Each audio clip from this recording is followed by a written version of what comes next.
আপনি যদি ভ্যাট নিবন্ধিত ব্যবসা চালান তাহলে একবারও ভেবে দেখেছেন কি আপনি কোন ধরনের ব্যবসা ভ্যাট রিফান্ড পেতে পারেন? সাধারণত যে ব্যবসায় ইনপুট ভ্যাট অনেক হয়, অর্থাৎ আপনি অনেক পণ্য বা সেবা ক্রয় করেন ব্যবসার কাজে, সেই খাতে রিফান্ড পাওয়া যায়। যেমন আমদানি রপ্তানি অথবা বড় স্কেলের ম্যানুফ্যাকচারিং কোম্পানি। আর যারা বেশি বিক্রি করে কিন্তু খরচ কম, তাদের রিফান্ড পাওয়া একটু কঠিন হয়ে থাকে। তবে সঠিক হিসাব নিকাশ ও নিয়মমাফিক রিপোর্টিং থাকলে ব্যবসার ধরন যাই হোক না কেন রিফান্ড পাওয়ার সুযোগ থাকে।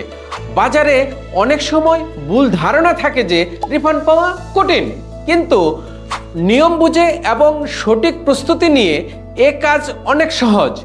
ভ্যাট রিফান্ড সংক্রান্ত যে কোনো প্রশ্ন থাকলে জানাতে পারেন আমাদের।